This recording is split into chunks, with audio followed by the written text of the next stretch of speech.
Hello everyone, मैं doctor Priyadarshi Jitendra Kumar, senior consultant pulmonologist, critical care and sleep medicine, Felix hospital Noida से आप सभी का स्वागत करता हूं। आज हमने एक इम्पॉर्टेंट मुद्दा रखा है, ILD.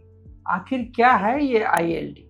ILD usually lung fibrosis की अवस्था है जिसमें फेफड़े में सिकुड़न आती है, स्कार बनता है और ये लंग को पूरी तरह से एक्सपैंड नहीं होने देता। आईएलडी के कारणों पर हमें ध्यान देना पड़ेगा। ये हमेशा जानलेवा नहीं होता। ऑफ कोर्स जब तक इसकी पहचान होती है तब तक लंग में स्कारिंग काफ़ी रहता है, जिसे पल्मोनरी फाइब्रोसिस बोलते हैं। अगर ये लगातार बढ़ रहा होता है, जिसे प्रोग्रेसिव पल्मोनरी फाइब्रोसिस बोला जाता है, तो ये एक खतरनाक अवस्था है, क्योंकि जब सारे के सारे फेफड़े गांठ में बदलने लगे तो आखिर हवा कहाँ जाए या आदमी पूरी तरह से सांस कैसे ले। ये सांस की गंभीर समस्या का घोतक है और इसमें मरीज को हमेशा लगता है जैसे सूखी खांसी आ रही है। वो हमेशा चलते रहता है, अनसेसेंट, वो खांसता रहता है, हमेशा वो ब्रेथलेस रहता है। इससे उसकी क्वालिटी ऑफ लाइफ या एक्टिविटीज़ ऑफ डेली लिविंग काफ़ी अफेक्टेड हो जाता है।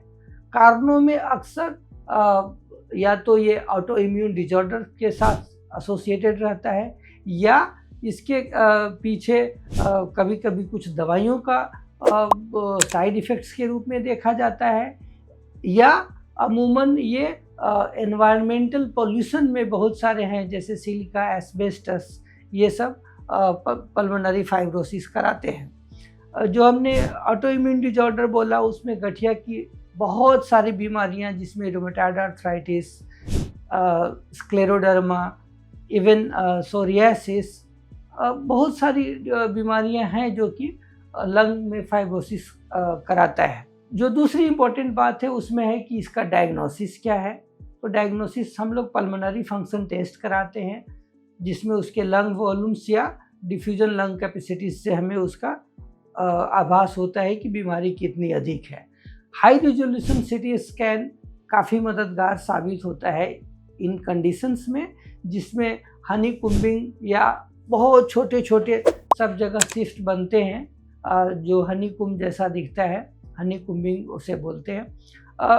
होता क्या है, जितना जो लंग फाइब्रोज्ड हो चुका है यूजुअली वो रिवर्ट बैक नहीं करता, लेकिन हम फर्दर वर्सनिंग को रोक सकते हैं।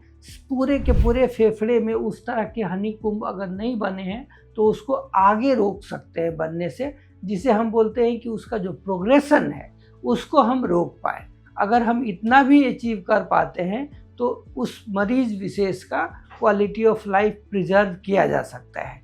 मैं बताना चाहूँगा कि इडियोपैथिक पल्मोनरी फाइब्रोसिस, जिसमें कि कारण नहीं पता होता है, उसका जो आउटकम है या जो प्रोग्नोसिस है वो ज़्यादा खराब होता है। अगर पल्मोनरी फाइब्रोसिस के कुछ वजह ज्ञात हो पाते हैं तो उसका निदान रिलेटिवली ईजियर रहता है।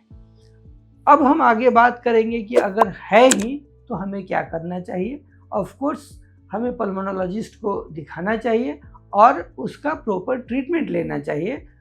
जैसा कि हम हर एक फेफड़े की बीमारियों में बताते हैं कि अगर हमें दिक्कत है तो हमें अपने फेफड़े को बचाने के लिए धूल, गर्दा, डस्ट, ये सब से बचना चाहिए और वैक्सीनेशन लगाना चाहिए, ताकि निमोनिया, चाहे वो वायरल हो या बैक्टीरिया हो, लग के हमारी स्थिति को खराब ना करे। धन्यवाद। हेल्थ से जुड़ी ऐसी कई और जानकारी के लिए फेलिक्स हॉस्पिटल के YouTube चैनल को सब्सक्राइब करें और अपने सवाल कमेंट बॉक्स के जरिए हम तक पहुंचाएं। और डॉक्टर की अपॉइंटमेंट के लिए दिए गए नंबर 9810455953 पर संपर्क करें।